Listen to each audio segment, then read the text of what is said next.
Hello, nice to see you. You too. So I think, are you aware that there's a sale going on PROKO right now?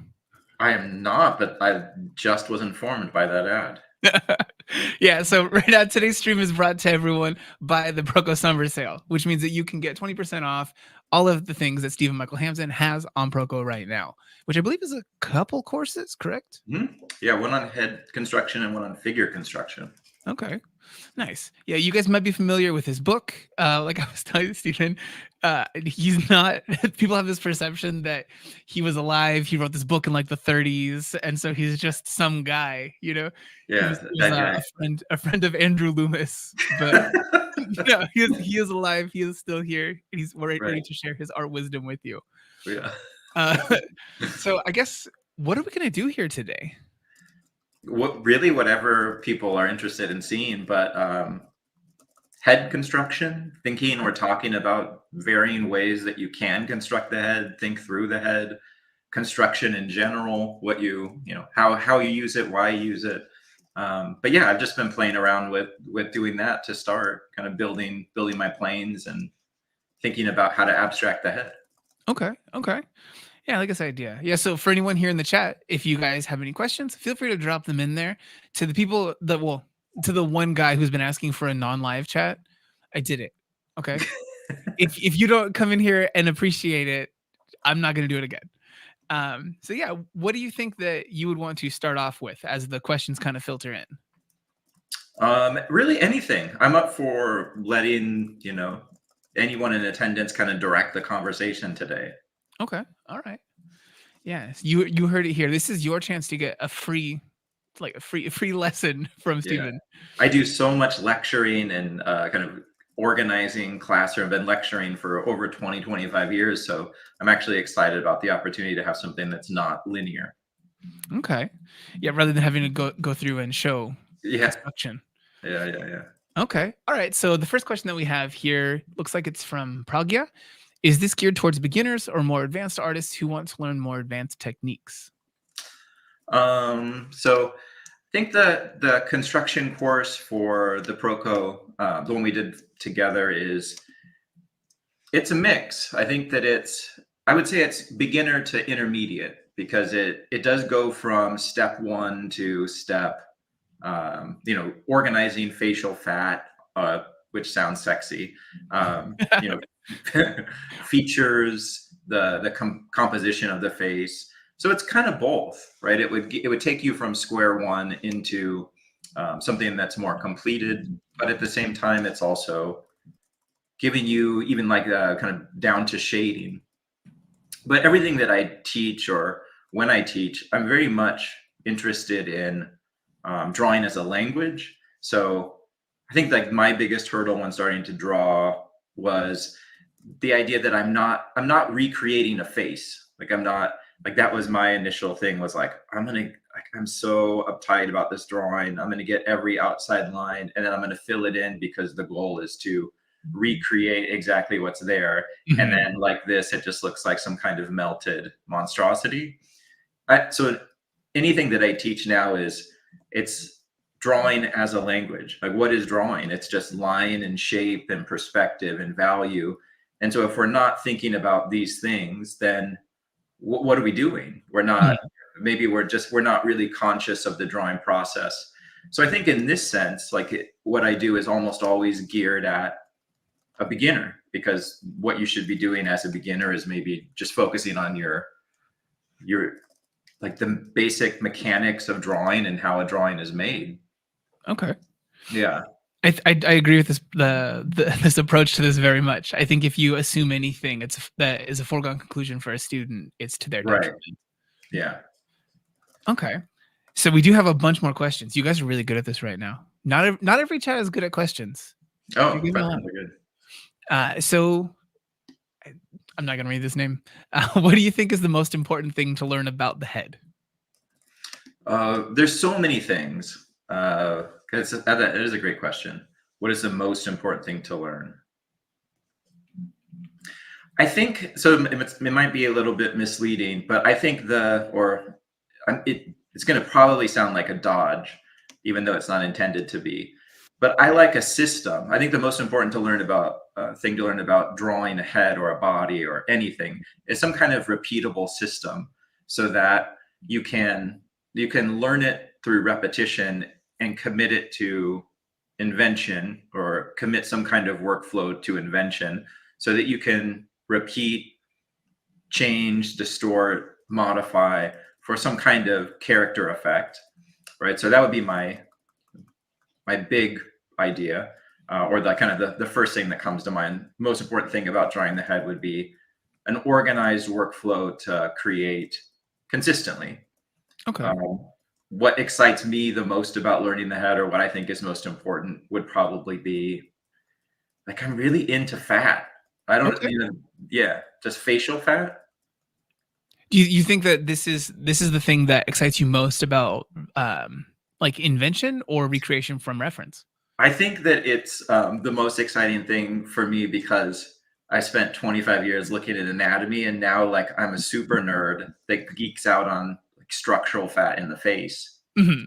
But it's also like the most common questions I get would be like, how do I draw age? How do I draw ethnicity? How do I draw likeness? And it's always fat. Like, I mean, Mm. yeah, the skull is really cool, and you have to know the skull, and it's really important to know the skull. But the fat of the face is something that I think answers so many more of those consistent questions that people have: age, ethnicity, likeness. And that's something that I learned from, like, I've taken so many anatomy courses, but I learned that working with like Andrew Carse and Scott Eaton are both really good at kind of going through that material. Mhm. Okay. Yeah, I strange answer probably.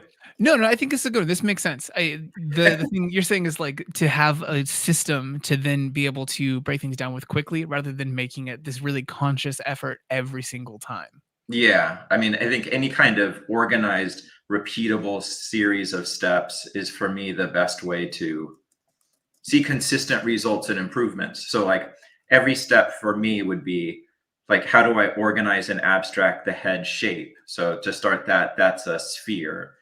Um, but it could be something different.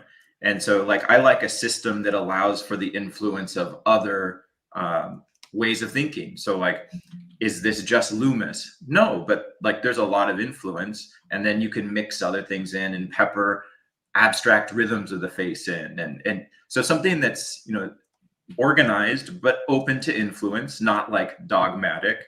Yeah. So if I'm saying like I start the head always as a ball or as a sphere, like there's pros and cons to that. Like, what am I doing when I start the head as a sphere? Well, I'm organizing a shape that is a placeholder for like the complex form of the skull, but I'm simultaneously working on my foundations, right? Like Mhm. I'm developing a better capacity for, creating ellipses or spheres or circles. And then when I graduate from that, maybe instead of just developing the head as a sphere, then maybe I'll try to create more directly a skull shape, like an egg that's tapered at the front and flat, and then grows and kind of becomes more rounded in the back. So in other words, every step is a kind of closed off and bracketed competency, so I know where and how to improve. And then like my gesture for the head would be the tilt. So like this is what I think I mostly left out as a student. Like I would just do this, get the eye as quickly as possible, like Mhm. really get in there, make it pretty. And then everybody looked like they had whiplash. Like no one ever would move their necks. Yeah. And then I'm really interested in how, what is something that's been more interesting to me lately in terms of just the whole of the body is like trying to connect in principles of gesture with nonverbal behavior. So like what should gesture be doing? Well, maybe one explanation that's like concrete would be, in gesture, it's not just about creating like loose abstract rhythms. Maybe we need like an edited system and approach in order to bring in a lot of information about what the nonverbal behaviors of the body are. And the head has that. The head, neck, and shoulder, like as a series of tilts, always produces a specific nonverbal. Mhm. Like this is always in selfies, right? Like everybody tilts the Yeah. head against the neck, against the shoulder. But in 18th century, if a portrait artist painted you like this, it would mean that you were arrogant or I aloof. see. Yeah. So you think that there are just certain indications to like Uh, characteristics of people? well, there's books. I mean, like there's a lot of books on nonverbal behaviors, and Mhm. the most recent two I've read are by it's kind of creepy. It's written by FBI um, This makes sense. Like a profiler? interrogator. Yeah, like Yeah. an FBI interrogator to try to understand like the people's their tells, right? Mhm. When they're lying or when they're not being forthcoming or something like Yeah. that. Those Yeah. those classic examples, like the look to the left kind of things, folded Yeah. arms, those things of that nature. Or also things that would be like evoked, like your limbic system, like fight, Interesting. freeze, flight. Like and in the body it might be more evident, but like, or the head, it would be like if your head is buried in your body, maybe you're Mhm. feeling depressed or shut down or scared. We have a tendency maybe to close in our bodies in that kind of emotive range. And opposite, if you're excited or confident, your head would be back, your neck would, like those kinds of things Yeah. um, are And interesting to me for like because just in gesture there's so much like what are we doing, what is it, what am I just supposed to make like crazy lines everywhere, but I've been interested in things that could make it that as a practice specific. yeah.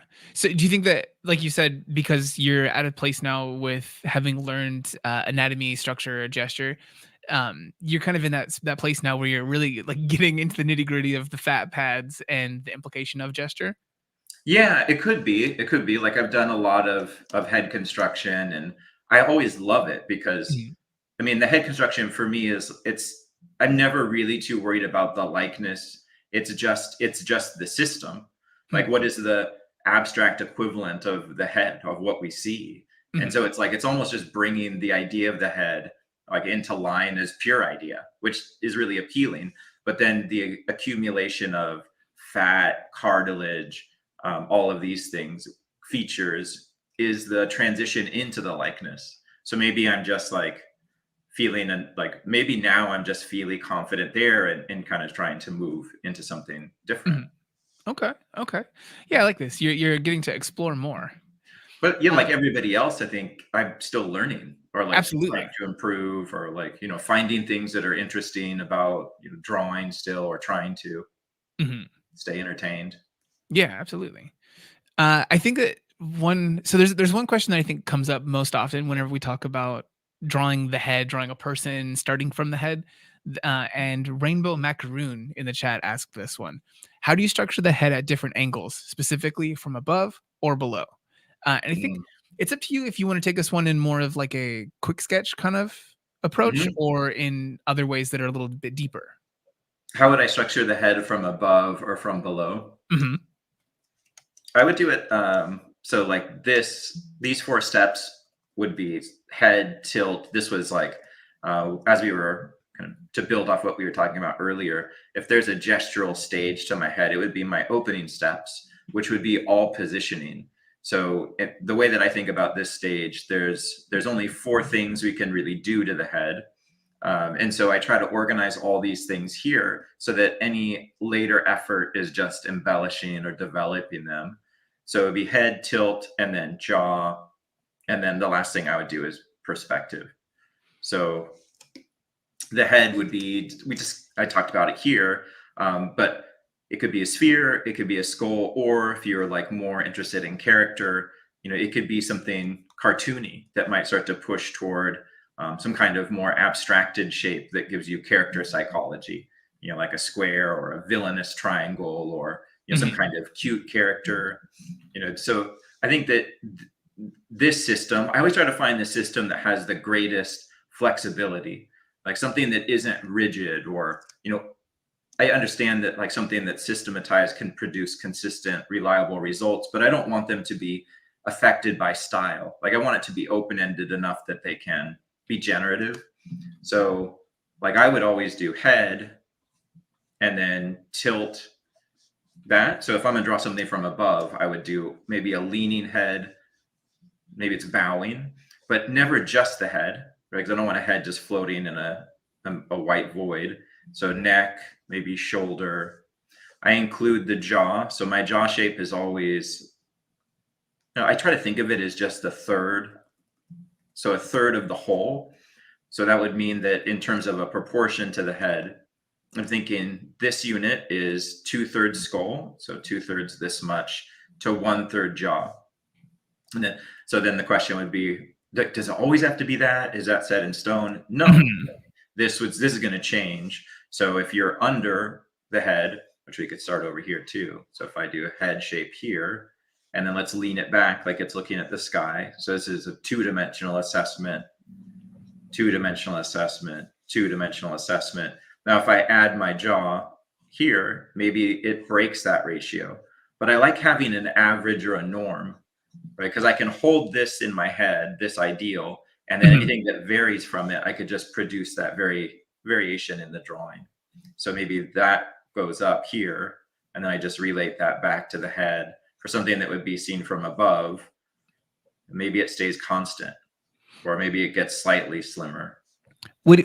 Is there anything in particular that you feel as a reaction to when people talk about something structured and based on averages, not applying to certain styles? Like if someone's like, well, that's Yeah, all good and well, but Loomis sure. sucks because I draw anime." Yeah. I mean, I think I hear that the most, and it's like I get it. I get it because it's hard to learn to draw, and it's accompanied by a lot of frustration. And I think that sometimes it's really easy to like have your ego identify with like a style or a thing. Um, but I think it's just good to be open to everything and welcome it in and take in as much as you can and leave what you don't like. But I think there's always like a resistance to style. And but in terms of like this, like as something that's in the middle, the other thing that I like about it as a teacher is that I think like my goal generally is, no, I don't want anyone to draw like me, because Mm, that's a disservice, right? Like you have good ideas, I have breakdowns of things. So like there's a whole continuum of people, right? And maybe we start by saying male and female, or you could study really anything, but I would still put everything here. Like my head construction is this. So if you have something that's neutral, then you push it, or you make the eyes bigger, or you pinch the nose and make it anime. But mhm, this offers you something that's objective. You can have information that's based in a foundational skill set that allows you to better the way that you think about line, shape, all those things. And then you have one way of organizing that system into a consistent result that is head like, but you have to eventually tailor it to right this. yeah. I imagine for you personally, like you said, there's Oh, something that you'll use, you'll use something that's closer to Loomis, maybe right. sometimes, maybe a little bit of Riley here and there. Hmm. It's not something that you strictly adhere to. You end up taking and then kinda kit bashing the different Hmm. techniques and methods out there into what you use and find most beneficial for you. Yeah. Yeah. I mean, I'm very much on integral. Like I like integral philosophy. I like integral thinking. I like not one system, but where all systems intersect. Mhm, Right. So like, yeah, that would be really appealing to me. Like, maybe you do Loomis, but then you interject Riley rhythms to give it a little bit of like a flow. Like Loomis can look really robotic and kind of geometric and stiff. mhm. So introducing some Riley abstractions will help give it a little bit of motion and flow. But I don't like starting with Riley because I personally find that rhythmic series of connections to be like hard to organize here. Like Mm, I don't mm. get it. Like it's hard for me in the Riley abstraction to set these up because it's so kind of specific to rhythm and directional relationship that I can't build big pieces, position them, and then slowly break them down. I got you. There was one question here in the chat. Someone was asking about the reference that you're using. So the Yeah. specific reference you have here, like I think I don't know exactly the source of these, but if you guys want free reference, you guys can use the PROKO timer tool. Totally free. You can set up a timer to be as long as you want. It can be like your live drawing session, but you don't have to pay anybody to be there in person with you. And it's so much easier for those pictures to stay in one place for an hour. So Yeah. go use it. That- It's free. It's a great tool. These are Thank you. from PROKO. These are from the Graphit Studio, but I did get them on PROKO. Mm. Yeah, there's and Steven, you set me up for something great here. Okay, good. Those references that you're talking about, Mm, those are available for sale right now for 20% off there you because of go. the PROKO summer sale. You can use the code summer sale to get that percentage off. But don't worry, you don't have to remember that code right now. It'll be on the website for you. It's there. We made it nice and easy. Let's see. We had some more questions. Okay. So continuing the conversation of you talking about using different methods, do Mhm. you think that there's a difference in what you will use if you go to start something that you know is going to be like maybe like a 5 minute, 10-minute drawing versus something that'll be, an hour to any greater amount of time? Yeah, I mean, I think there's a lot in that question. Like, what do we use time for? In terms of Oh, like yeah. this is the heaviest question ever. No, no, no, not like that. Like what I'm not like questioning time as a constant, as a principle, but like what would be the goal of doing a 1 minute drawing versus a 5 minute drawing more, Mhm, you know? But yeah, thank you for taking that. So like the time, usually any time, it would be in reference to this. Like 5 minutes would be about trying to repeat a series of steps to identify where I'm struggling and how to better it. And so that's why in every course, I give students like steps that are sequential and with a competency attached to each, so that doing any kind of timed exercise is always about drilling into your like long-term memory, and or like making sure that you have to confront difficulties without falling back into habit, right? mhm. Like if we're trying to learn something new. But if I'm setting up to do like a longer drawing, everything for me in terms of a longer drawing is like understanding line, which is right, doesn't exist in nature, right? So it's a symbolic abstraction. But even a head drawing for me is about trying to get to a point where I know the planes well enough that I could go in and light them, right? So if I'm going to do a longer study or a painting or develop an underpainting, I would do something like this, or enough that I would be able to see planes, just so I could communicate the appropriate edge to each. Mhm. So all line would eventually give me is just the opportunity to showcase, you know, edges. So these lines eventually go away. Or if you're more painterly in the way that you think, then you could fill in planes, something that's more specific to planes. But yeah, that's what I would still use something like this, just so I think about the appropriate use of light and shadow. Mhm. And then if not, something like it doesn't have to be this developed, but doing this enough will give me the awareness of how and why shadows are produced.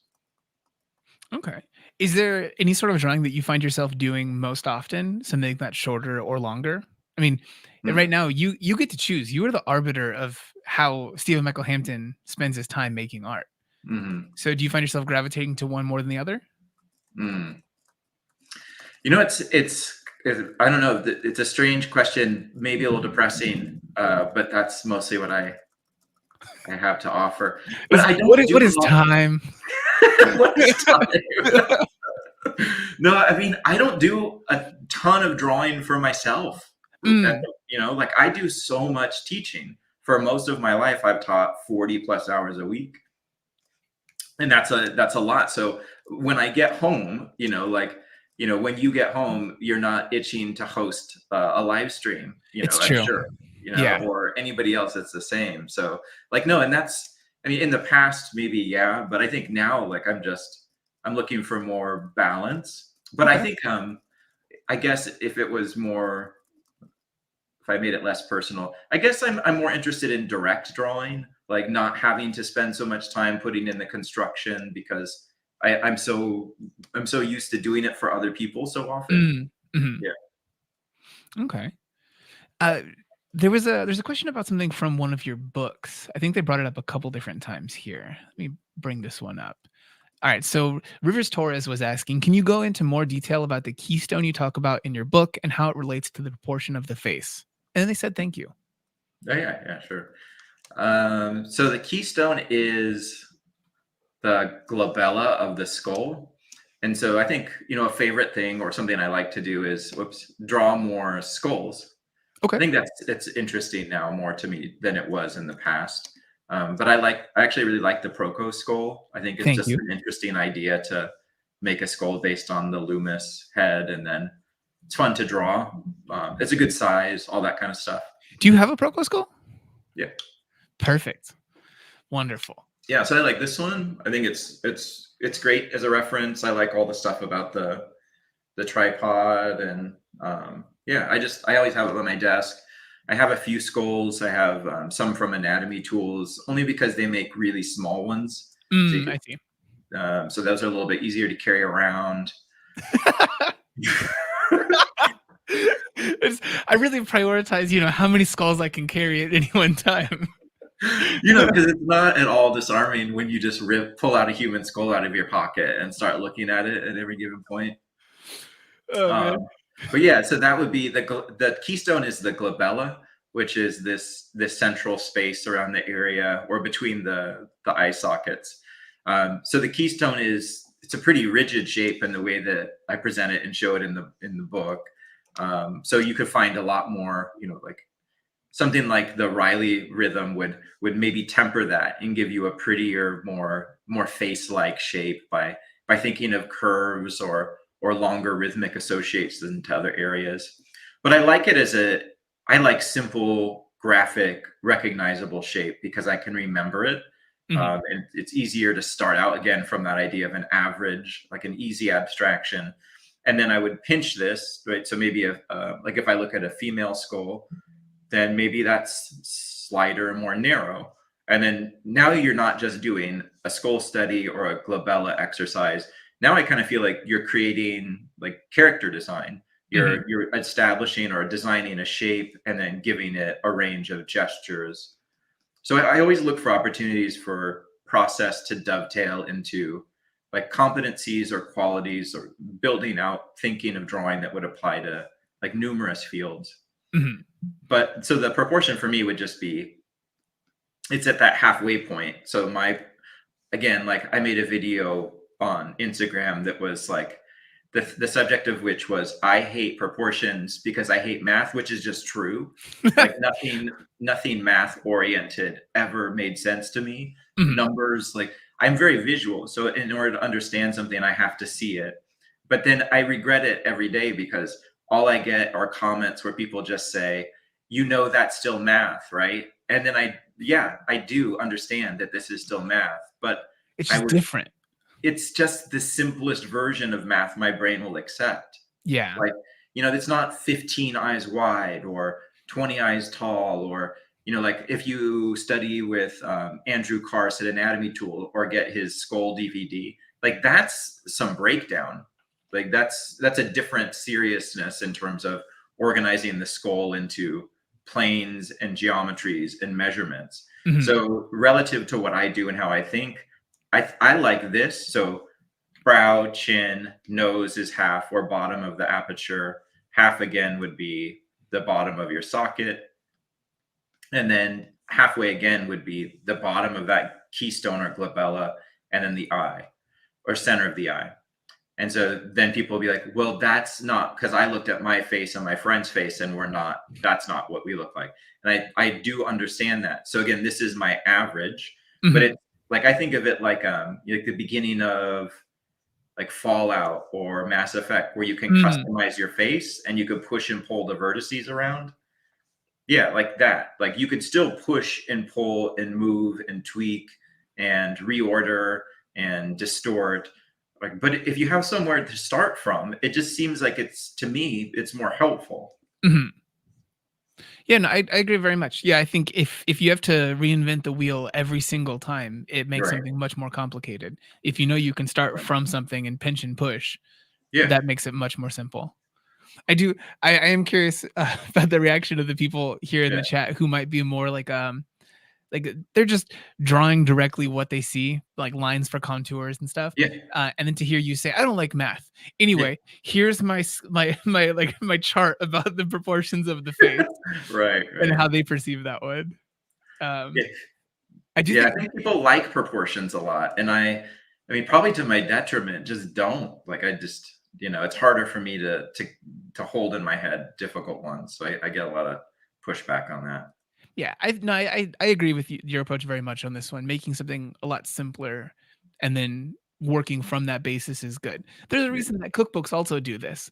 They'll say Right. something, like a pinch of salt versus saying like exact measurement sometimes, and it Mm-hmm. just depends on the person. Right. Uh, there was a question from Amu Noir in here that I think kind of goes along with this. They were asking, when drawing stylized characters, how can I apply squash and stretch to the face to push the expression and character without breaking all the skull anatomy and looking like they don't have a skull? Right. That sounds Wh- like a great question. That's one of those where I have to just show up with the disclaimer that I have no idea how to draw characters. It's Mm, never been something I've done. I love it. I think it's a fantastic and beautiful art, and I'm constantly, interested in it. But mhm. it's never been something I've done professionally or really, studied, despite the fact that I think it's absolutely fascinating. So that's my disclaimer. Mhm. The like, how would we do it? I don't know. Like, if it's a character, why does it matter if the skull is broken? I would That's ask. fair. Yeah, Yeah. because like I think if you were to look at the idea of some classic characters the with archetypes, so let's say the three friends of Mulan's in Mulan, Mhm. you got you got your like big round guy, short boxy guy, and a Mhm. more triangle like longer face. None of those skulls really like they don't necessarily really adhere to anything. Right. It's there, but they bend, they stretch, they warp as needed. Or like that's a great reference. The one I usually think of for this kind of question is it just shows how old I am. But Because I you really played. liked Dishonored. That was one of my favorite Mm, games that Bethesda made, where it's like steampunky, but like there's like some magic in it. And mhm. that game had like different classes of people. There was like an aristocratic group that was defined in terms of their look and has beautiful concept art. I don't know the concept artist, but his work's awesome. It's like really loose, but also very well designed. And their heads, the high moneyed class, were really long and elegant. And then there was like a soldier class, and their heads were boxy and kind of brutish. Mm, And then there was like a sick, kind of like a diseased group of people in the city, and their heads were like kind of distorted and somewhat, contorted. mhm. And then there was like your face, which is like interesting because you wore a mask and you were this kind of iconic, almost like Darth Vader esque skull. And so, like, the idea for me is that the skull, like, it's a matter of prioritizing system. So, does it really matter that there's an anatomy in this? No, because what's most important is like the skull has to be an expressive archetype, like you were saying. So, Mhm. what matters here is this reads. What matters here is this reads. Right. Yeah. What matters here is something here feels like it's burdened or sick. What matters here is that something registers as iconic and brutal. So I think that if it seems like a misalignment of priority. Mhm. Yeah, that's fair. I do think, I should probably put the caveat in here that I think usually comes up whenever we bring up archetypes, and shape language in Yeah. general. It's not the only there's not only one way to do it. You can also Mhm. play with expectations, subvert it, Yeah. to further put like make someone trust something. It's up to you and what you need from your design, your narrative, and everything. Mhm. And some of this will also change based on the medium. Like Right. Western comics, Western animation, the shape language there is a little bit different than what's presented in, say, anime, but it's What's usually the just difference? something. So in there'll be some different things where someone that's necessary like something that's long or pointy won't Mhm. always inherently be like bad guy, Mhm. pointy triangle shaped. That can be exclusively a positive thing. Mm. Like a person who's just energetic, explosive, kinetic. Mm. And that is also there in Western design as well, but just not in the Right. same kind of way. Right. So it is fun and interesting. I didn't realize that you played as many games as it sounds like you do. Yeah, I haven't played a lot recently, but like I like anything that's story driven.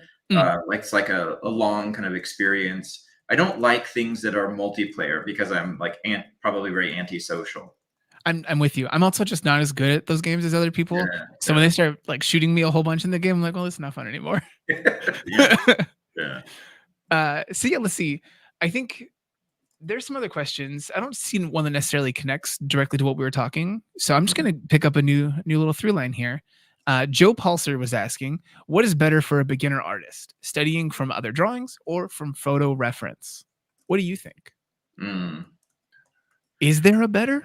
I don't know. I'm such a gray area person that maybe not, but like let's just say that they're two different things. So let's say reference is one thing, let's say photo reference, and then the other one was other people's drawings, right? So let's say drawings.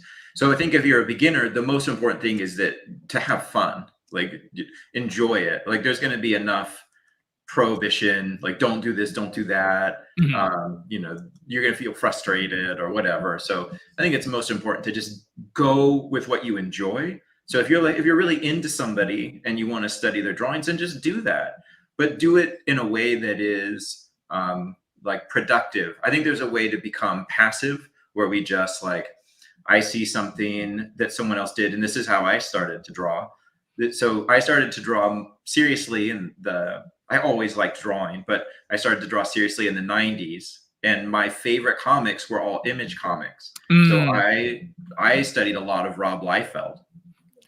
And you came out not drawing exclusively boxy heads. Or Tiny Way to Feet. go. Yeah. Yeah. And you also communicated the idea that you know how to make a character look young or old. Way to go. Yeah. But it would have been better if I kind of broke it down. So I think if you're studying other people's drawings, you need what's really good to do is see if you can organize and think through like what it is they do that you like. Like Mhm. what is it about the drawing you like?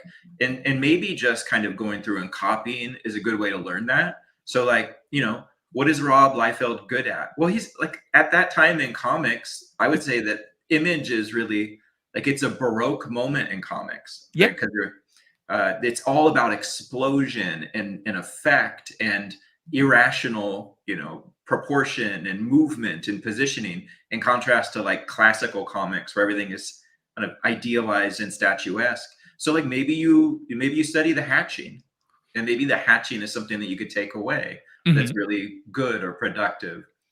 And then I would try to apply that to reference. So reference would be something, you know, the same that you want to bring to your reference some kind of framework to recreate what's there. Mhm. There's nothing wrong. I mean, there's really nothing at all wrong with doing anything, but I just always feel so much more frustrated when I would try to draw around a form and then, you know, go through, get the whole silhouette done, and then go inside and start to render and copy light and shadow. This is how I started drawing too.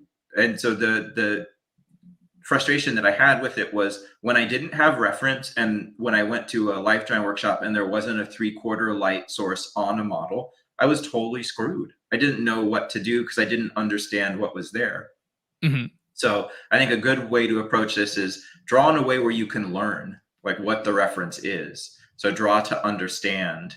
And when you're drawing from other people's drawings, draw to understand. Mhm. And so it becomes really the same operation, regardless of what it is you're looking at. Yeah.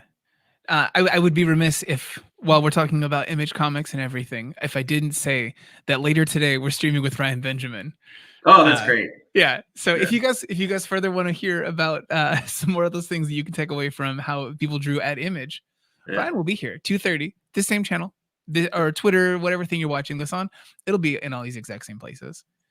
Yeah. Ryan's Uh, great too. I like Ryan's drawings. I would love to see you guys like drawing in the same kind of space and see the different approach that you guys take to this, because I think there was a video that we did where I think actually Christian ended up posting this video where Rembert and Ryan were drawing on Mhm. the same page.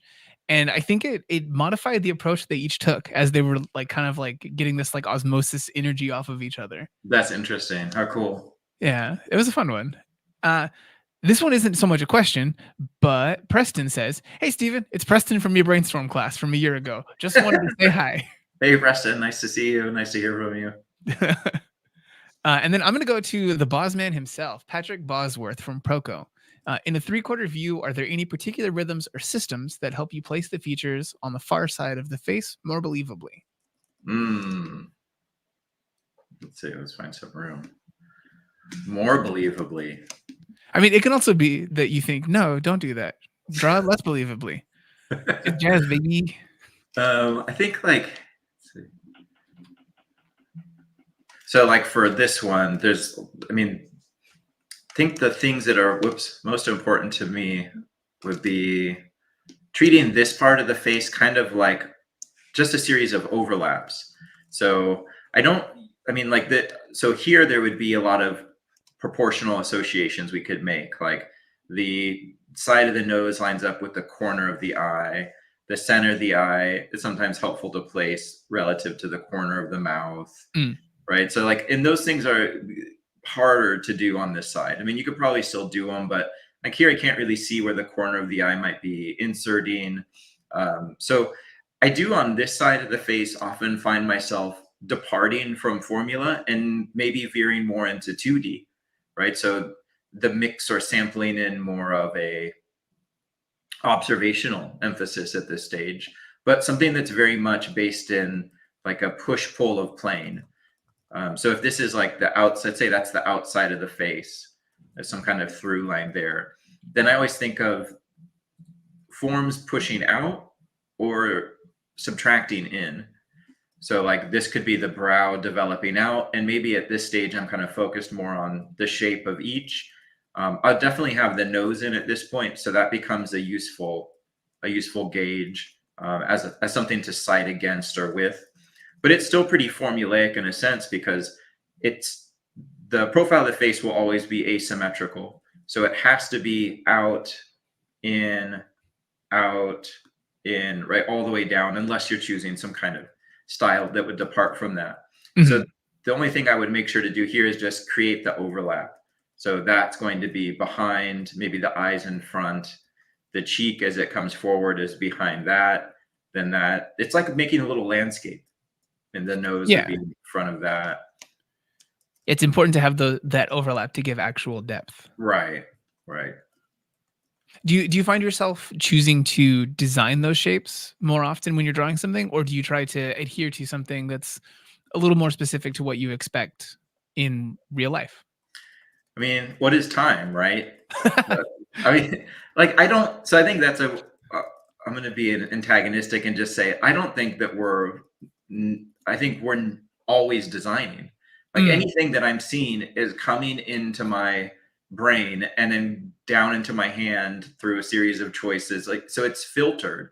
mhm. I just like making that distinction because there's such an emphasis on like, well, I want to reproduce it exactly. And I always feel like well, why? Because you're never going to, This is you know? true. That's Yeah, gonna be the eternal struggle. Every person who's like, "Oh, I wanna be able to draw a perfect circle, or I wanna draw yeah. exactly the reference." There are just a few different things that will make that functionally impossible. Right. And there's a lot of really interesting writing on that and shows curated around it. There's one in particular called Memoirs of the Blind it's a show of drawings that was curated by a philosopher that's just about how the act of drawing always keeps you blind because you're either looking at this or you're doing that. So at no point am I drawing the reference all the time. I'm I taking see. in what's here and then I'm making this over here. So, right, there's a gap. And the construction, like if I had to pinpoint where construction exists and why it's useful, it's a way to sustain the gap, right? The carryover of information from what I see into what I make. So in that sense, I think we're always designing something, but maybe observation is just learning to be a really, really good interpreter of what's there. Okay. Yeah, I like this approach for this. That's a good way to phrase this one. Yeah. I swear if you say anything bad, I will disagree. You've just been on a hot streak of saying good stuff. Well, I'm looking forward to that. I think continuing this complicated angle kind of topic. There's one here from SR Arts. They said, "Sir, can you give a demo of making a head looking back?" Like what Back I, how? I don't know how intensely they mean this one, like fully from behind, or if it's basically the reverse of the angle that you were just drawing. So like a back view, like back 3/4, something like that. Uh, I'm okay with that personally. If they have an issue with this one, they can say in the chat. But let's go Yeah. with it in the meantime. Okay. Yeah. So back, I would use the same approach and lay in. So this is the one that I would use in the course, just shape, tilting it, adding a jaw. This would be a jaw from behind. Mhm. So a behind jaw would look like this. And then again, I think you have to include necks. I know this is like a radical idea, but it is useful. So maybe our neck would look like this. Maybe this person is like straining their head to look away. So there's a big stretch here. And that could be the front as they look towards the back, which is how I interpret the question. And then maybe this could be their shoulder. And then I would prioritize maybe more things that have to do with the rear of the skull. So like maybe we could make a little shelf for the occipital ridge. And then the back of the skull is wider. So here I would probably show this tapering towards the front. Maybe that's big. And then this would get narrow and thin. Mhm.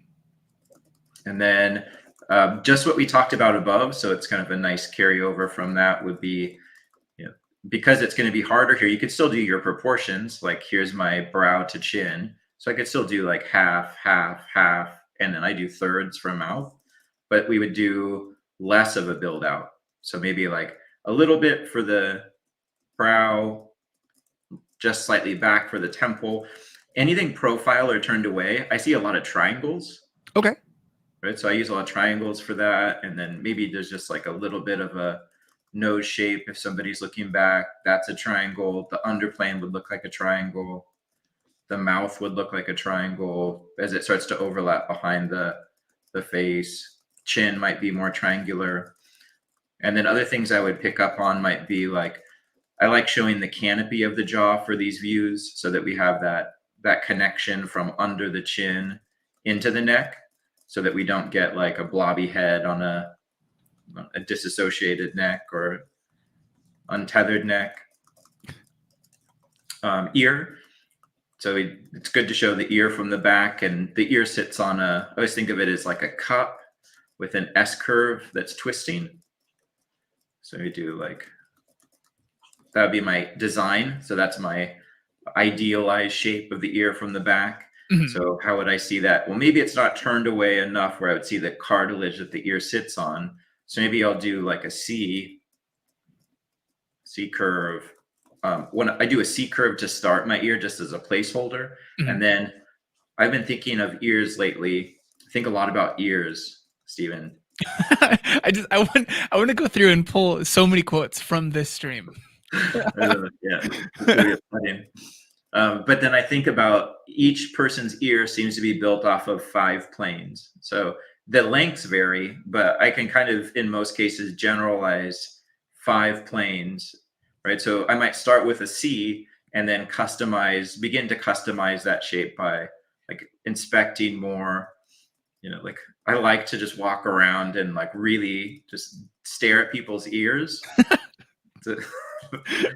I can see why you're not going out a lot. You end up getting preoccupied, and how are you going to get anything done when there's all these ears around? I know. I've only been arrested once.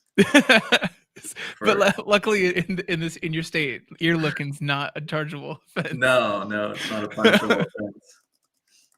Right, so maybe in that, it's really just a box, and something like a back plane helps me show ear, but then I'm just carving that down and to have a little bit more of a C.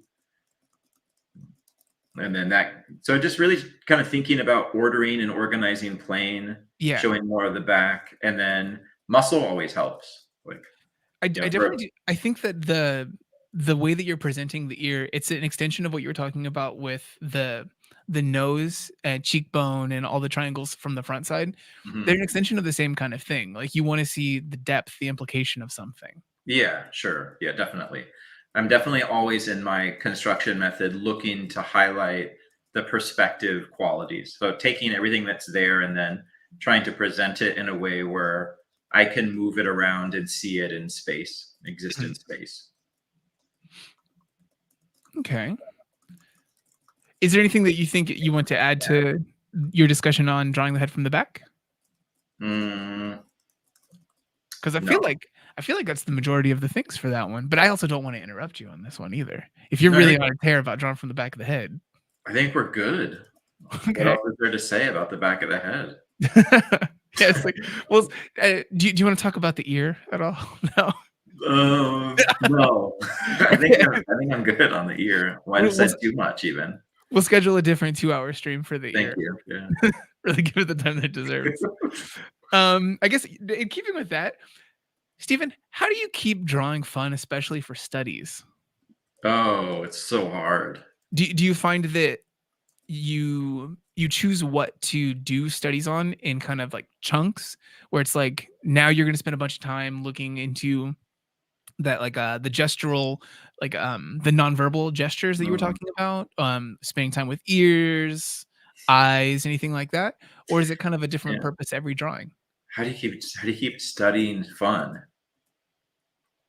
Well, I know. I think that so. There's a couple ways I would maybe approach that. One would be it's fun when we see results, Mm, right? So that might be one way that we, as artists who are, like with a really, muscular inner critic, can not get too dissuaded from continuing to draw is by seeing results. So it's fun to me to work to be organized. Like, that doesn't sound fun probably to most people, but like the organization of information has always been exciting to me.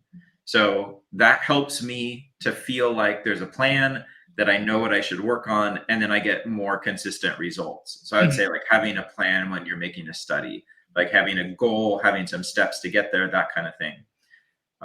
The other thing is just like that inner critic element, having balance. So things stay fun to me when like I don't have too much of this, right? mhm, So that's something that I only learned later in life.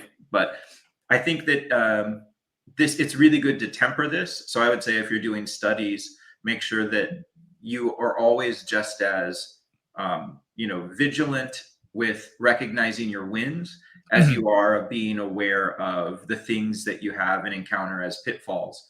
So yeah, like just don't like become obsessed with the things that are bad. Have balance. And then the last thing would be you have to just follow whatever is authentically fun to you.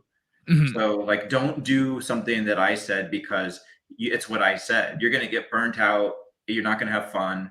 And it's always going to feel like something that you have to do, like a chore because I said.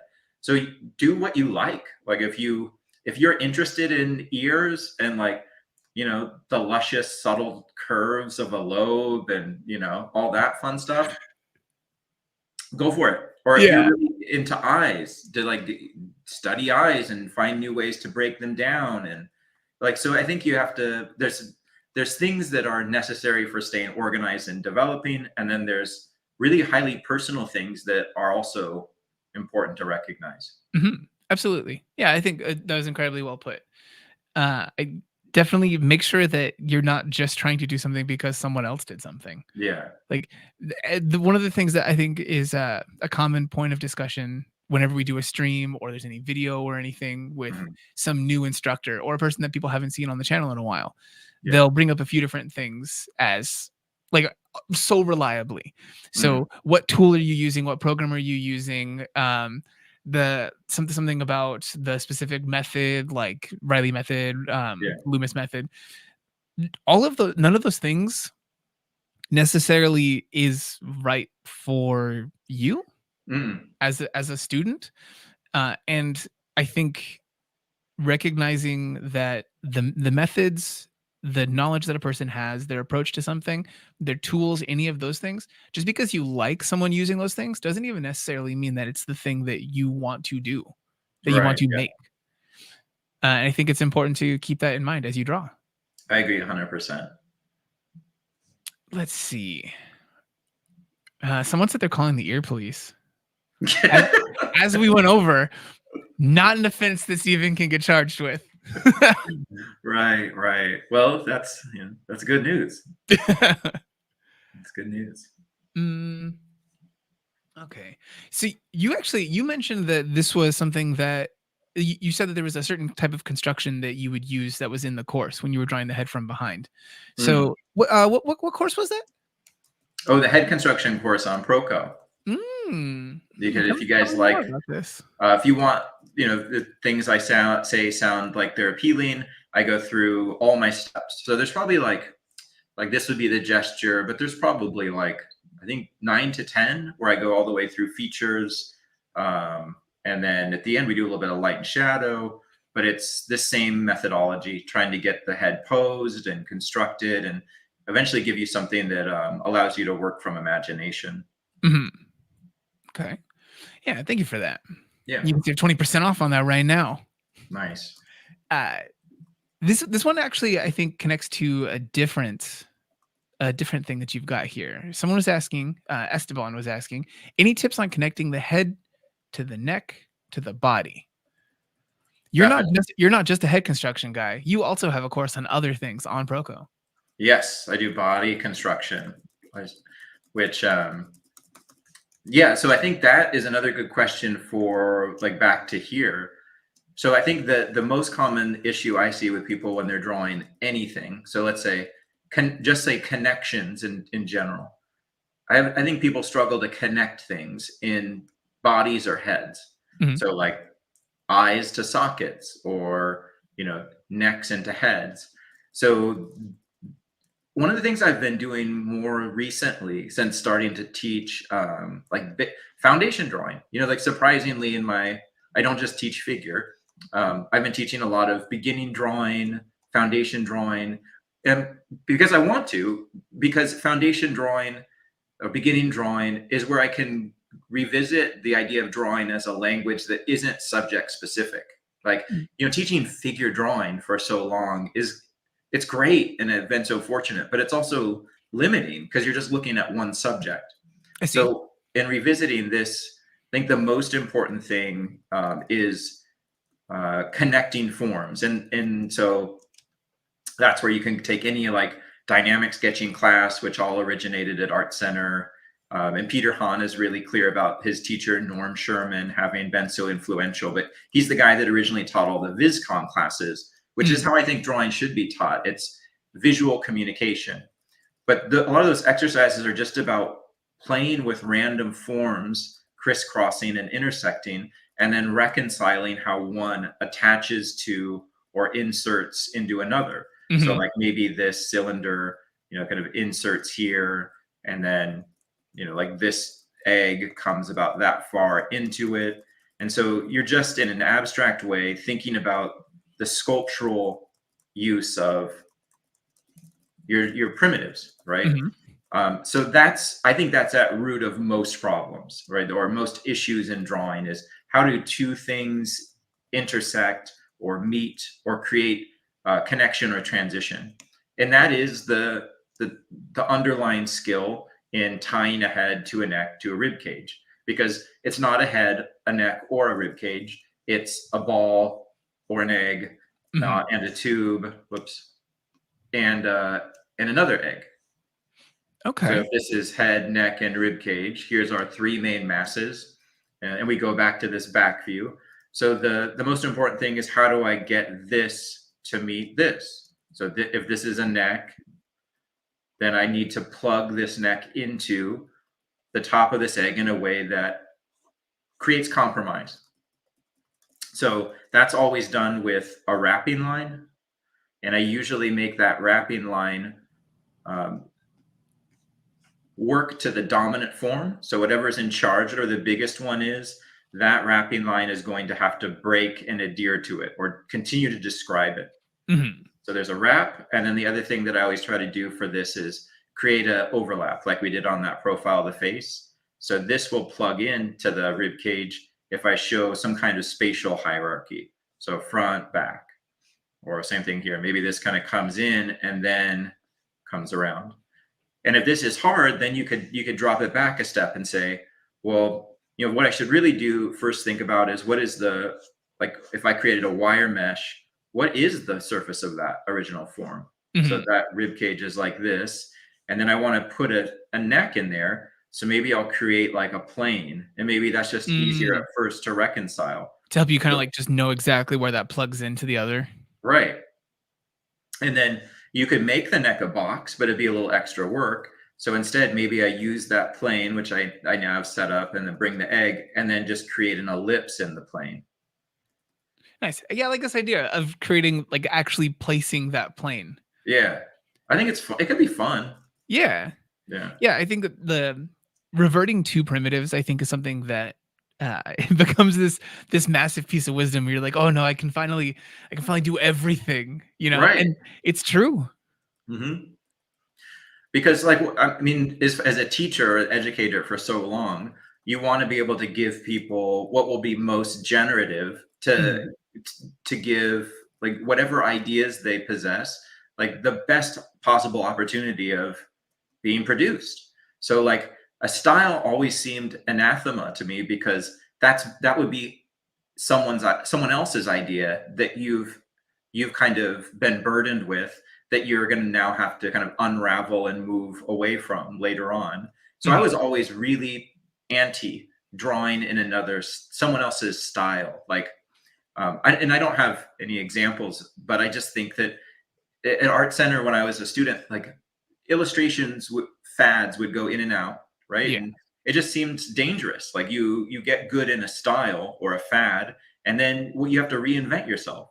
But Yeah, if you have something that's kind of neutral, more generative, based in the mechanics of how drawing works, you can move in and out of style. This could become a character, or that could mhm, become anime or Western or image. mhm.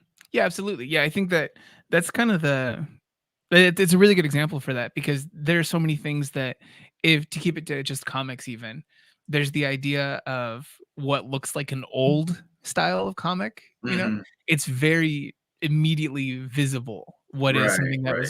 that is old that was even made with modern tools, you know? Hmm. If you look at those image comics that you would have been a fan of in that big way, even the coloring itself was these hard digital gradients. Yeah, yeah, yeah. And all of those things, like you said, like if you only work in that one way, it's something that you Right. can't necessarily move forward and apply to something else. Keeping Right. it to Yeah. its most core elements is really important. There's a question here that I want to ask you, not for any reason about the question, but just so I can say the person's name. Oh, okay. So we got Prescott Lapinga Muscle Man. Wow. That's a Yeah. great name. So, and I really hope that that is their legal last name at this point, whether it was at birth or they've changed Yeah. it. Get at it, Prescott. Um, for someone who has been training using traditional media, how should they approach digital drawing if they want to fully switch? Hmm. As a person who I think does what looks like your traditional work in digital, what do you Yeah. think really helps with that? To just not think of it as different. So I understand there's differences, and like when I go back to draw traditionally, which is not all that often, but Mhm, because of so much, I do so much teaching digitally. But there is a difference. The difference is there is a kinetic, right? Like a high level of kinetic feedback that you get from a pencil and the way you angle it and the lead and like how sharp it is versus how dull it is and the type of paper. There's all these like sensorial qualities that are really engaging and fun. mhm, And I think then it stops because what matters is this, right? Like, and if my thinking is the same, if I'm always entering the drawing by thinking of the drawing as the subject, then it doesn't matter the medium, in my opinion. Like if my thought process remains consistent from digital to traditional, that's what I want, because I mhm. don't want there to be a big learning gap or curve. But sure, like if you can draw well traditional, I think there's no reason you can't pick up digital quickly. It's just familiarizing yourself with the UI, and Yeah, that'll take you a week, or if you do it a lot, maybe less, and then it will be done. But yeah. I wouldn't don't psych yourself out to think that it's going to be this big change. Just make it the same. Yeah, I think like for you, you learn to draw with confidence on a page, Yeah. not like needing some edit undo a bunch of Yeah. Yeah. erasers or anything. I think that's the one thing that you can really take forward from your traditional practice into your digital practice. Mm, Uh, treat it the same. yeah. There's that classic example of a person learning to uh, or trying to draw with ink rather Mhm, than doing an undersketch or anything like that. yeah. And those skills apply to digital as well. You just Mm, have a little bit more, like you yeah, have yeah, yeah, some for edit sure. undo, some layers, but that also applies to traditional work. There are tools that you can use back and forth as well. Mhm. Mm. Well, actually, I do have an update on the name I did want to bring up. I was going to go into another question, but Prescott says that their actual legal name is just Prescott Lepenga, which Oh, is a big letdown for me. I don't yeah, know I'm what you think of it. disappointed. Do you think that Muscle Man is more of like a title they've earned, like doctor or anything like that? I hope so. I mean, I can only fantasize through them because no one's ever suggested that that should be my surname. Yeah, Stephen Michael Hampton Muscle Man. I like it. How many names can we get for you? Is it now? Did you actually did you go to school for Muscle Man, or is it an honorary degree that you have in Muscle Man? I uh, mean, I hope that he's, like, lifting or, like, actively taking lots of protein or, like, on supplements or something. yeah, and well, like don't just do the supplements though. Like, Right. yeah, just the worst poops for no reason. Right, yeah, you'd have to work out, I guess. Yeah, at least Yeah, that's what they tell me. I don't know. right. Um, Steve Luna here, another Steve, Yeah, which is great to have. Steve says, I took Steven's courses back in the Art Institute days. I really yeah. appreciate how he incorporates art history into his lectures. Are there any plans to put out a book on art history? No, but hi, Steve. It's good to I remember Steve Luna from back in those days. No, so I'm still finishing I'm in the very last semester of completing my doctorate. So I'm the PhD, which I actually started back in that period of time. This is Um, on Musclemanism? it's yeah, it's but no plans for a book. I think I have another book coming out at the end of the year on just gesture drawing, Okay. but nothing on art history. I haven't made it there yet, but I'm working on it. Okay. Yeah. I do like the idea of something on history taking time. Yeah. Oh, It only yeah. seems Yeah. appropriate. Because what is time? What do we use it for? Right. I mean, what do we use time for? Period. Uh, let's see. So I don't know. I leave this one up to you. Yeah. Do you want a question on the order of what a person should study, Hmm. or do you want something a little bit more technical? Oh, well, let's go with the order of what you should study and then technical. Okay. So the Hunter 171 asked, which is just the most YouTube sounding name. You're doing the thing. I appreciate you playing in that space. Uh, should you practice skulls before jumping into doing the construction demos you are doing? Oh, I don't think so. I think a skull is so challenging, right? That it would be for me it's so much I think it's better to do like the construction setup. But I get that's a really good question because what do we like this is an abstraction of a skull. But the reason that we're abstracting it to something like this is because a skull is so hard, so challenging to draw. So Mhm. what I like to do is maybe like you could do a light head construction or something that doesn't go through all the steps. Like maybe give yourself enough to position it in space and then give proportions. Set up a loose framework and then look for the areas of the skull. But the danger, I think, is that you would go to copying the skull. So I think it's so important to just stay a bit removed, like, see if you can find and design the different parts. Like, I think in this example of an eye socket, we know that we all just want to like dig in there and create like a Terminator skull, which is Uh-huh. what I see people do, like the really pissed off skull. But exactly, I'd say right? as I'm literally holding the memory chip from Terminator 2 right now. That's the thing I've been fidgeting with this entire stream. That's awesome. So yeah, I think like instead it's finding some kind of compromise. The head construction is meant to be a geometric skull, like a skull at its most geometric. So I would do head construction for a while, and then when you get comfortable, when you feel like you have a bit of a plan, like a good workflow, something that feels repeatable, and like maybe you could begin to invent it, then I would start to feed in the skull or its influence. And I'll give you an example why. So for the longest time, I started drawing based on Andrew Loomis. And I think that's pretty obvious. But Andrew Loomis shows this weird thing where he takes you through the placement of the ear.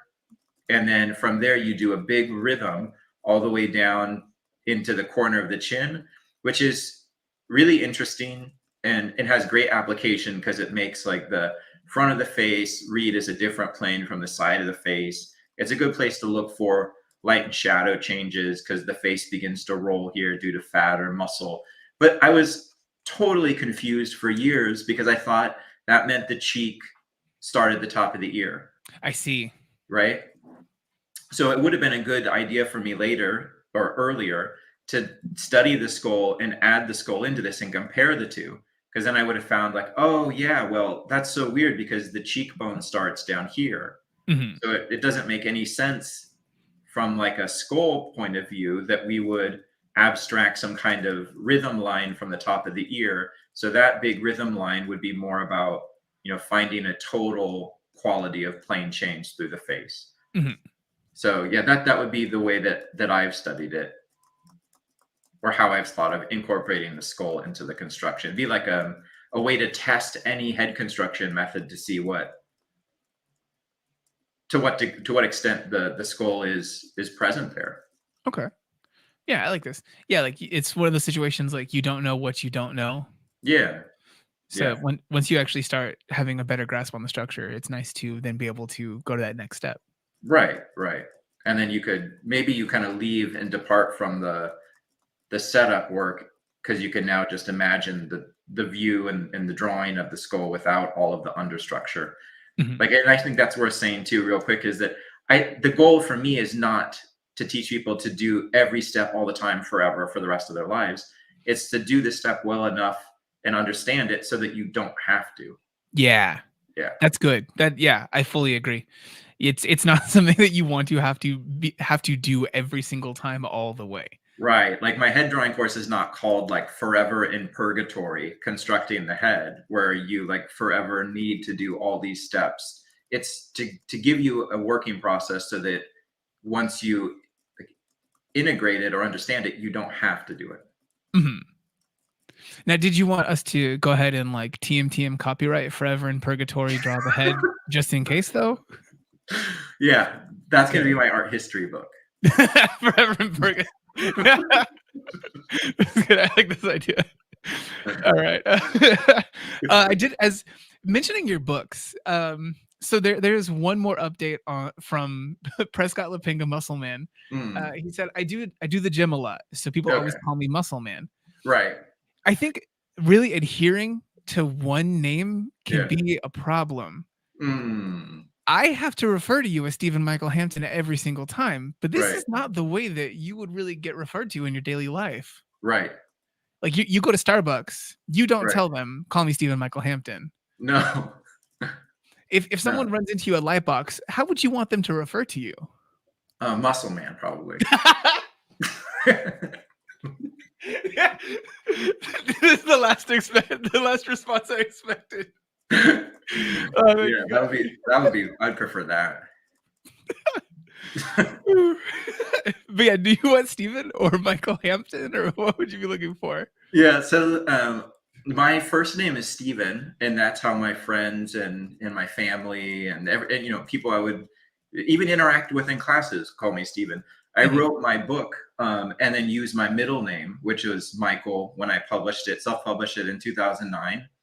And that was because at that time I was really active in fine art. So I have graduate degrees in fine art and art history. And I did a lot of work in LA showing in galleries. And and in following that career. And it's probably obvious to most people, but those different genres of the arts, fine art, art history, are highly antagonistic, and Yeah. not something that I agree with in any sense. But like, I'm such a fan of the arts just in general, that if I wasn't able to participate in fine art practice or art history, like I would be really disappointed. So I did choose to publish a book in my middle name, just so I could create like borders, and be able to can continue to participate in different fields. So I Mm. used Michael for teaching for a long time, and then Stephen for fine art and art history. And that's pretty common, right? To use like a different name for a book, and it's just my middle name. But yeah, if I ever get the opportunity to meet any of you, Stephen would be great. Okay, cool. Yeah. I just always want to make sure, like really leaning into the name is always a mistake. Right, right, I like there's always those people that I see on social media who have a name that's, like it'd be like Steven Draws, right, What if later on you become mostly a painter, you know? So right. Or what if most later on I become like really jacked? yeah, Yeah, yeah. Like if you need to suddenly be muscle man and you're right, still over there living as Steven Draws, right. That's problematic. yeah, give yourself space to change and grow and Yeah, learn. exactly. Jimmy Two Shoes paid some money to ask you a question. Thank you, Oh Jimmy my Two gosh. Shoes. Are you still doing classes? I took one of Hampton's courses via Brainstorm, but I won't be able to take another one till next year. Yeah. I'm cutting back. So I'm just doing one at Brainstorm, and then I do like their flash course, which is a shorter, kind of more workshop class that's not feedback oriented. But yeah, it's because I'm getting to do some new things, and I've been lucky to be able to record some classes with PROKO, and that's been really fun for me, and a new opportunity, a new challenge. In Brainstorm, I've been doing classes with them for like upwards of 5 years. So I'm teaching up still at state colleges near where I live too. So yeah, I'm just kind of varying things, but I'm not able to give as much time to the Brainstorm classes as the past. And I really enjoy them. I think they're a lot of fun. Mhm. Okay. So there you go, Jimmy. I like this person so much money to give you to have you talk at them. $5 to ask a question. Thank you so much. Did you make Jimmy pay $5 to ask me that question? I didn't. I've been answering the questions for free in here. I feel like I should have been charging everybody money for questions now. Are you running some kind of side hustle that I don't know about? this 2 hours that we're spending together has made me $5. So this is a positive for me. Let's see. What to get back into this with? Sure, let's go with that one. So this person here, born to be an artist is the name. Their question is, what are the things that I need to learn in order to get better at drawing portraits, or if I'm going to start from scratch? So from imagination. What do you think are the core things? Let's do like 2. They're born to be an artist. They're good at this, but let's not overwhelm them. What's the most important thing to draw portraits?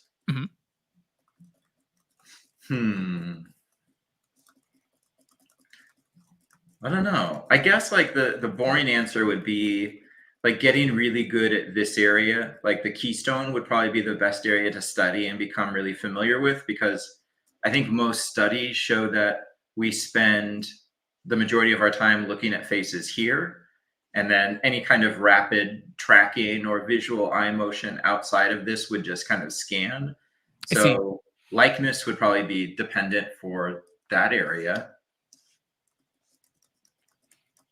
I don't know, but like I guess portraiture, likeness, or maybe like identifying with a genre or style, a period of portraiture that you like that would be kind of marketed to your taste. Or I would say, because I spent a long time, this would be my last answer, that you should study the portraiture of the 17th, 18th century in Britain. That was the most prolific period of time of portraiture. And so like Gainsborough, Sir Joshua Reynolds, and the most important philosophy of that period was that every portrait of somebody never looked like them, because the goal of portraiture is usually to make people look better. Okay. Right. So like any portrait then you would go in, it'd be like buying a nice car, and you would be entertained, wined and dined. You'd be given a book that had like a collection of objects that you'd like to be associated with. And then you would choose those objects and then they would fill them in around you. So I think maybe studying past portrait practices could be interesting. I like this. I like this little bit of art history there. That is good. I see why they liked your art history class, Yeah. or the amount that you've worked Some in. people are mentally ill like me. No, art history I think is an important one. Yeah. There's a lot of things that you don't necessarily think of in Mhm. some conscious way. That's just a foregone conclusion because the art that you are seeing is a product of what's been established over time. Right. So knowing what those things actually go back to, I think, is always really interesting. Or like I'm always interested in why like so many art students train, like there's such a fetish for sergeant. Mm, And like I get it, like the portraits are really beautiful and like the paint handling is really subtle, but why aren't we talking about like what he was doing? He was painting like the newly American moneyed class in a British style because there wasn't yet like a American style of portraiture. But why not look at like other American portrait artists at that time that were developing, different, like more national style? It just seems like an odd, or he was just painting elite people, like which is mhm. mostly what portraiture is. So I guess that would be something that I would recommend is I think there can when we study and look at people too much, artists, there becomes too much of a fetish for technique or finish or the look. But what about the why? Like, why are we doing things? Why did they make portrait practice a certain way during that period? Or why was Sargent mostly using the model of Reynolds to paint Americans? That the period he was painting, and even his technique was British, like mystery school, right? So I think maybe getting in touch with this, like really interesting portrait artists today, like Kehinde Wiley, is dynamic and really fascinating portraits. But his technique is like a hodgepodge of different historical elements to it as well. I Steve, we should do just a whole like stream conversation or produce video, just you telling a few art history stories because I think it's a fun one. Uh, I actually am curious. Do you think that there's any sort of art history tidbit about the reason why certain things were played up like they were for portraiture in old portraits, where Mhm. now we look at a thing and we're like, wait, that's supposed to be the idealized version of that like weird like stretched out Mark Zuckerberg looking dude? Mhm. And that, Mhm. do you think that this was actually the way they looked, or were those just the idealized things that people liked at the time played up? I think that's a great question. So I would say it's like, but it comes back to this again, right? So this is how I try to keep all my thought organized in a similar way. So any question about a look could then branch into like, what is your leaning or preference and how would you want to answer it? So like people align themselves ideologically with different ways for breaking down and viewing art history. So if you're a Marxist or you're a materialist, right? You look at history based on the economic necessities or a class disparity, and every portrait becomes and maybe a reflection of that. So you just look at you look at the British portraiture for the wealthy elite, and then you explain the dynamics of wealth and class in all the portraits and the look of the figures. And maybe the figures are all white or lighter skinned, and that means that they weren't working, and so on and so forth. Or maybe you're a formalist and you just follow the rise and fall or the ebb and flow of art history based on visual change, and that's it. Or maybe you're feminist, or maybe you're right. So every ideology is its own system in art Mhm. history, and that's going to produce de facto like the resulting view. Yeah. I yeah, I think that these things definitely impact stuff. Yeah. It helps to determine what you would choose to idealize, emphasize, like you were saying, even like with the book that they would hand the people of like, which things would you like to be associated with, Right. Right. in something as quite literal as that, Yeah. or other things where something would want to have like a softer characteristics, even to the line quality. But all I'm suggesting here would be that I think a lot of our education gets stuck on how it's made. Like Mhm. that we try to copy a sergeant to figure out how. And I'm not saying that's bad because I think it's fascinating. Of course I think it's fascinating. But why not add this in too? Like why did he make it? Mhm. Or those kind of cultural questions, because that's just as interesting, just as rich. And then what that does is if we can understand this for any period, now I'm not a guy alive in 2024 making sergeants look.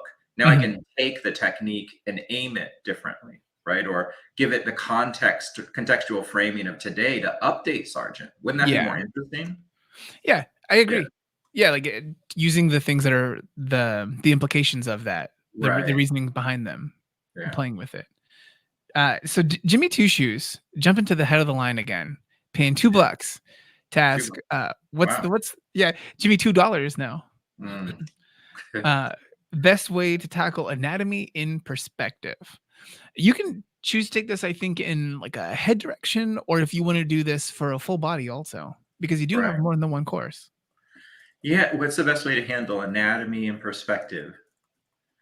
I guess, I mean, just so it depends on the perspective, right? But it would just be having the perspective done first. So if I'm going to draw a figure, um, so the easy way to answer this would be we already answered it when we talked about the form intersections, where we talked about connecting the head into the neck, into the rib cage, because that's the core competency for anything to do with adding form to form, right? Or building out form in a sculptural way consistently. So the first thing about putting someone in perspective would be, well, you need to have a system where you can put down a figure in perspective, and you can decide what that's going to be. Could be, Loomis, could be Glenn Vilppu, could be Tom Fox. It doesn't matter. Maybe think about all those people in the same way I was talking about art history, that they all produce the bias based on the individual that created them. And I don't mean bias in a bad way. It just is there. So I'd have to have this first, right? So, or whatever, however you like to think of it. For studying anatomy and perspective, I'm more interested in something that's very geometric. So I wouldn't choose an approach that's like more Riley-esque. I find that to be more confusing because the rhythms aren't as giving in terms of plane and plane change. And so I like to base my understanding of anatomy on those severe moments of turn. So whatever figure construction you like, whatever mannequin. Usually when I'm teaching anatomy, I'll build from gesture into simple shapes, and then I'll make people, I'll force them into learning landmarks, which would be the skeleton or the skeletal grab points for muscles. So you don't have to, and I don't really think that anybody should be drawing the total skeleton. That seems a lot like overkill to me. Yeah. It, I would do the same thing we do with heads, which like you just simplify it into a construction that has meaning to you. And then, so if we just do this much, then like my study of anatomy would say every muscle is a shape. So the pec is a goldfish that looks like that. And then I try to remember every piece of anatomy based in 3 steps. So it's always designing the part, placing it, and then understanding its perspective. So it's the 3 P's. The part could be this, or you could modify it. Like maybe I bloat it for like a really like for Muscle Man, right? Would look like that as a, right? So every shape, it opens the opportunity for that character distortion that we've been talking a little about today. Mhm. Or if it's female, maybe it could be a lower because the clavicle would be slender or more slender. And then I would add a shape, which would be an egg with a comma that goes underneath it for a breast shape.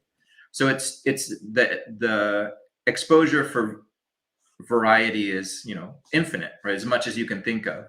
Position is where it attaches. So that would be sternum, clavicle, abdomen to humerus.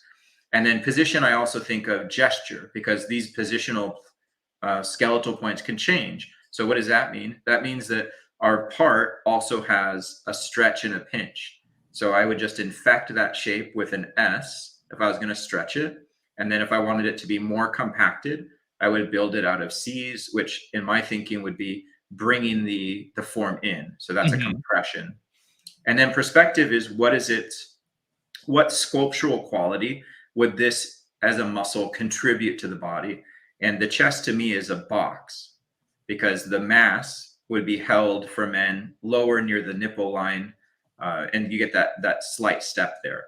So that's the thinking. That would be my OS, let's say, for how to understand muscles.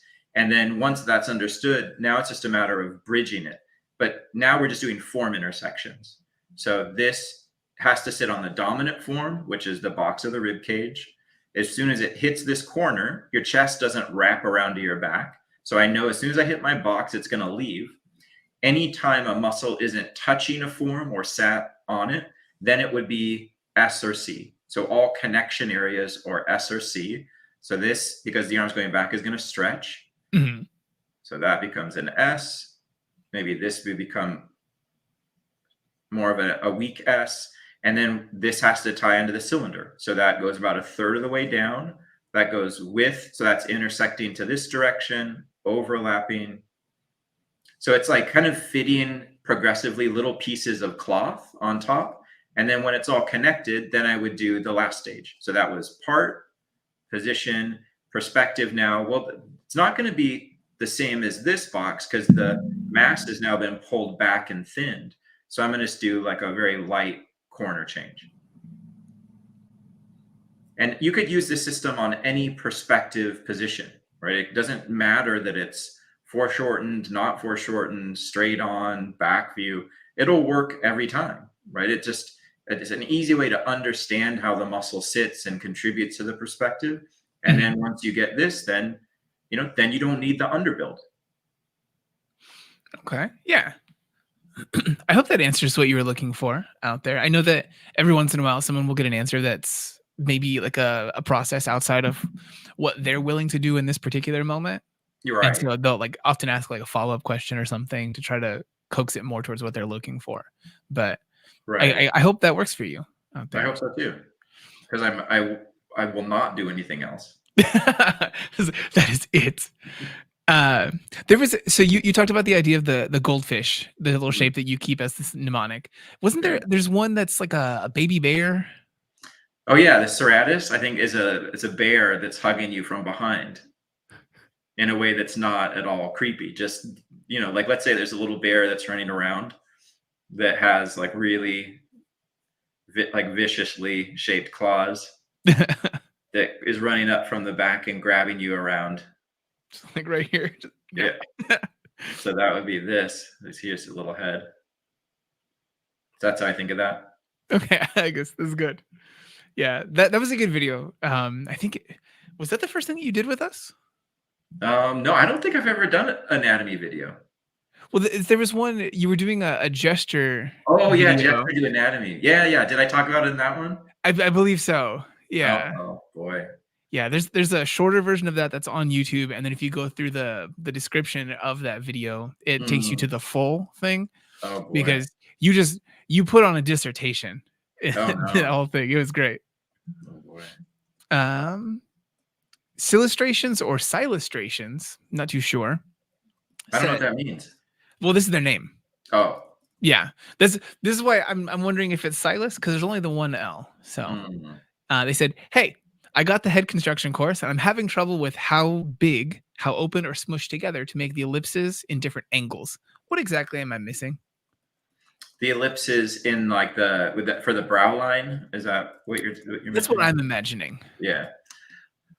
Well, so I know I understand that's a confusing part, and just from Loomis. So I'm taking from Loomis there, but he describes the brow line. So the brow line would relate the brow to the top of the ear, and I use that as my fourth step to position the perspective of the head.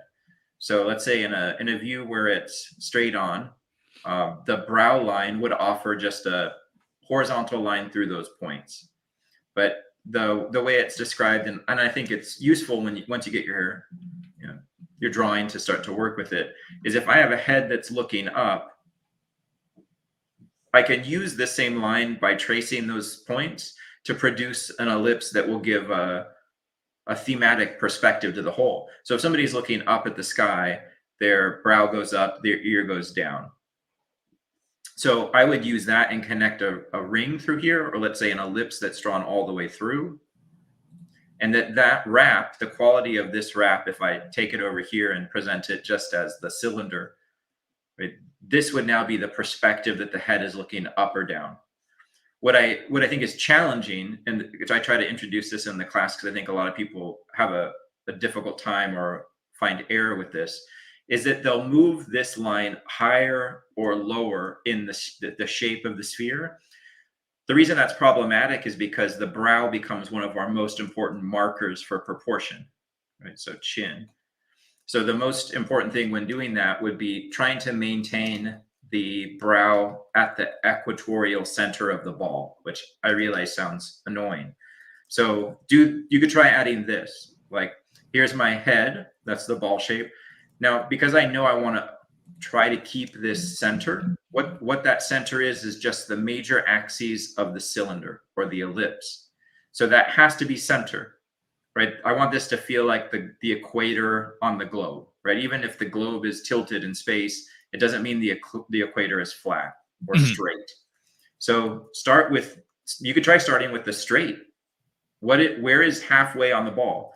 I get that this doesn't feel like halfway when that line is up there representing, the high point of that brow for a face looking up, right? But the center should hold by way of continuing that ellipse to the back and then making it never deviate from that center. So if we have one where it's looking down, and let's say brow, and then the ears back there, then maybe I'll do my ellipse through those, but I have that existing center line set up, which would be the major axes. So I know to try to keep my ellipse symmetrical to that. That's, I think, the big trick that most people run into here. Otherwise, the challenge is just looking for the brow to the ear relationship. If you ever see a head where it looks like it's this, I would just avoid that. Like I would never do that. I would always cheat it slightly higher, slightly lower, just so I'm working with a perspective and not with something that's like too flat or too much 2D. I got you. Okay. Yeah, I hope that one answers this. I think there are those repeated things that people always have questions with. One of the other ones that I think always comes up in PROKO comments is like trying to figure out how to really place the oval, that slicing off of the side of the head, right, with the Loomis method. Yeah, it's a common one. I think whatever the person is thinking about this, it's not as complex as the way that you're thinking about it. Right. If you pull it back a little bit, it really breaks down to be a lot more simple than the way that you're trying to make it make sense in that moment. Yeah, like for that one, I always make it the temple to the back of the head would always represent the width of that cutout, and then the hairline to the base of the nose always represents the height of that cutout. And that way, if I can track those landmarks on a head, this will grow, it'll broaden or thin depending on the view, right? So I could track those same points here. This gives width, this gives height, but it produces the cutout in a way that would be showing the progressive broadening of the skull to the back. Yeah, I like that. That's a good one for this. Yeah. Someone should tell Stan about this. No, I don't want to tell Stan about it. He's going to make the office vote on whether or not he should accept it. It's like, is this a good technique for placing the circle on the Loomis method?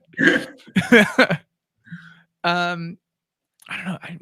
So there's one from Patrick Bosworth of the PROKO team. He asked, he has a specific thing that he wants to hear about. He says, I'm always interested in any particular instructor's 80-20 rules. What are the things to focus on that yield the greatest results for both of your courses? But yeah, so like, what do you think is the thing that you should prioritize, the things that you shouldn't? What is 80-20? I'm not familiar with that. So, I'm gonna get you the actual thing so I don't miscommunicate this. Yeah. So all right. So the 80-20 rule, Yeah. also known as the Pareto principle, used Oh. mostly in business and economics, states that 80% of outcomes result from 20% of causes. So what are the 20%? What's the 20% of the work that gives you the 80% of the results? Hmm. Relative to drawing Mhm. and what is the Like, what's the thing, like, the most bang for your buck part hmm. of this? Yeah, so like to phrase it differently, what would be like a principle that is most important for any type of success with drawing, painting, artistic or creative pursuit? Possibly. Patrick, feel free to jump in here, with whatever you think that you would like most to hear about it. The second Yeah. half of this was him saying, what are the things that yield focus on that yield the greatest results for both of your courses? So even Mhm. if it's a portion of just one of your courses that you think is the most important. Yeah, so I guess Also, the it's okay if you go, "I don't wanna do that." right, no, no, I just think it's a really interesting question. So I actually I try to listen before just offering an answer like knee jerk because I don't know, I try and I don't wanna not be generous to the question, but I Mm, think it would be I have 2 thoughts. One is in the context of the courses, these are lifelong pursuits, I would say. And I know that's not like that's not part of the course where like I'm going to tell you at the beginning of the course that it's, I hope you have 60 years or 50 years free. But I think mentally there's something about the frame of reference that we bring to a course or to a subject of study that will yield a greater or lesser experience. And I think that 20% of success, let's say in developing artistic skill or satisfaction with it, would just be finding enjoyment and then also like making sure that you are welcoming enough to yourself that you understand that this will be something that you do for the rest of your life or the remainder of your life, and that it's kind of, let's say, more of a marathon, right? So I think if you can approach it with like a certain frame of mind that gives you perspective in this way, that you're more likely to continue to do it and put the time in to what maybe the content, the 80% of suggested practices and steps and all that kind of thing. And then if that's insufficient for any way, I would say this, like the most important 20% is to know that you're never making a head, you're never reproducing a head, but you're always making a drawing. And people seem to be extremely resistant to this. And somewhere along the way, we associated the idea of drawing with replicating. And again, to flip into art history, nothing in contemporary art history since like is about reproducing. There was a very brief window in time where photorealism was a movement in art in the 60s and 70s. Philip Pearlstein, heard of him? There's a good reason, because nobody liked it. It didn't last, right? So it's even the fine art history of drawing, which is more abstract and conceptual, is about embracing drawing as this conflicted medium. Drawing is right. The conflict of drawing is that it's described by philosophers and art historians as the most cerebral. Right? Drawing is us at our most cerebral. It's the most intimately tied to concept, but we can't experience it without a kinetic execution. And this is problematic, because how do we bridge the mind and the body? And a lot of the fine art, even Andy Warhol, right, is about, if you look at Warhol's drawings, they're about playing with this dilemma. So what does Warhol do? Well, in the Renaissance, these things were conjoined. The artist was the moment of synthesis. Warhol and contemporary artists after that tried to exploit either or. So Warhol always said, I'm a machine, right? And what does that do? He's trying to privilege the mind. So all of Warhol's drawings are, like, if you look at his early work, they're drawings of shoes because he was a shoe designer, but he mhm. would make really pregnant drawings with ink and then stamp them onto other pages. So he's trying to reduce or eliminate the body, right? He's saying that I'm a mind, I'm a machine, and so I'm going to try to remove the touch. There should be no moment of artistic expressivity. So this is a long way to say that drawing is just not about what I think a lot of people want it to be, or come to the. This is the worst or the hardest part about teaching drawing is unraveling this early reliance or association of value on reproducing. So instead of that, if there's any way to untether yourself from that, the 20% would be this. And like even like Stan's new, PROKO's new basic drawing course. Like I think all those videos are fantastic because they're about this. Mhm. It's about understanding the language of drawing as something that is, isolated, a subject of study. It's a language. These are like, it's like the alphabet. And if you learn this and you learn to arrange and you build competency with your letter forms, you can then arrange them into sentences, or they can become more comprehensive thoughts, or they can become more conceptual plays. But I would say this is the most important 20% from the bang for your buck standpoint, right? So that would be like the mindset of it. This would be the technical side of it. Okay. Yeah.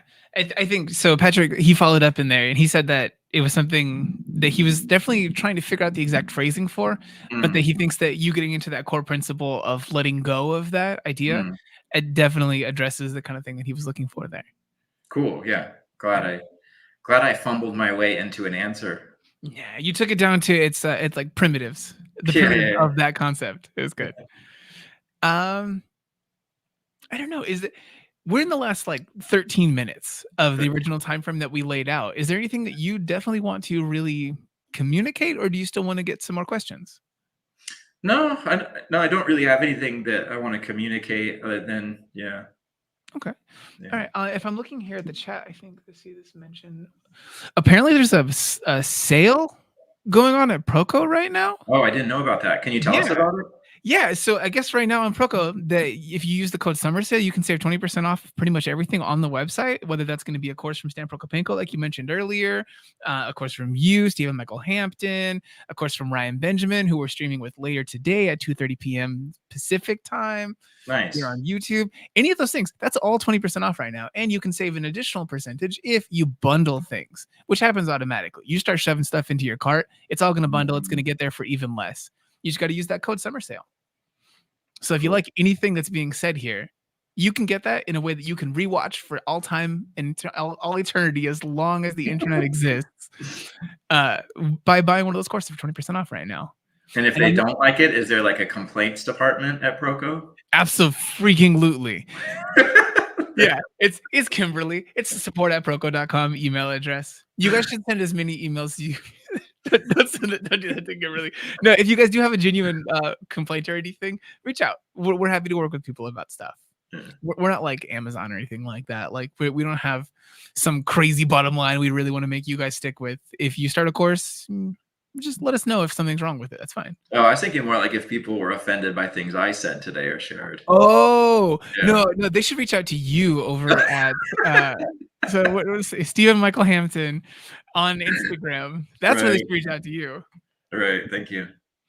I was wondering, Stephen, so is there a reason that you don't seemingly have like a Twitter or a Threads account? Well, I think Threads I can tag you on, but you don't have many socials. I have Instagram and I have YouTube, and that's it. Yeah, I don't like them. That's fair. Yeah. Yeah, I keep trying to tag you on socials when we're going to have a stream or talk about your courses or something like that, some snippet. Yeah. And it's always like, well, I have nowhere to tag this man on. Yeah, just those two. But I don't know. I don't know. It just seems like a lot, like the Twitter absolutely. And then the Threads. It's a it's a lot. So. Yeah, and like you said, you got to break it down, take it down to basics. Why not apply that to this also? I mean, yeah, I could just be too old. Nah, I don't think it's that. Okay. No. You were talking about video games earlier. Right. Those are pretty old games, though. That's fair. It's like 2012, I think, for Dishonored. So, man. Fallout? Is Fallout any earlier? No, it's still pretty old. Yeah, it depends on which one. Yeah. Okay. For sure. So let's see. I think I'll give you another question here. Okay. And we'll wrap up on this one. So I do not know how to say this person's name. I'm so sorry. Mhm. A Yeah. name that starts with a P. Earlier, you mentioned that the ability to connect forms was one of the most important skills. What are Mhm. the most common mistakes that you see newer artists make when it comes to doing that? Mm. Um, just the absence of, or like if it's figure, I'd say the most common thing is that people just don't draw necks at all. So that's why I work in that, like a whole stage for this in the figure construction process to make people pause and do it. But I usually see Mhm. people just draw what they're really interested in. So like heads that look nice, and then there's always like ripped pecs, but there's never necks, and then there's never a waist until it's time to get to the abs. So the connection would be the most common thing would be to see forms in a way that continually produce a 2D result. So like I might have different parts of the body jumble and kind of overlap in a section or an area, but they never touch and relate. And so I think there's a good website. I think it's called like eyestraining.com or formintersection.it, where they Okay. just have like two geometric forms that slowly kind of start to collide, and then they show a red line where they interact. And so I make my students can draw those. Like just start to think about how one form, like as clay, would have to interact and move across something else. Like that would solve. So maybe now we would have a rib cage, right? If we push it in that direction, that sits on an oblique, and then maybe down here, let's draw a box. This could be a representation for our pelvis, but let's just draw it as a box first without consideration for the other forms. Mhm. But now maybe if I want this to feel like a pinching area of a waist, now that pinch has to respond to the box, right? And I would see early students just kind of draw that, right? Or I think this is a result of the same thing. They do contour that just doesn't relate at all. Yeah. But every one of these lines is a shape that has a fixed position on the inside. So the goal is always, okay, I see that you do the contour well, and that's really good. But let's also think about what produced it. Like where is that coming from? Like that would be, maybe that's like the hip, and then that ties to this plane and then goes across. And this has its own perspective, of which that line is just, an echo. Mhm. So yeah, I think that would probably be the diagnoses for that form intersection in the context of like what is an abstract design here, but could also be a figure.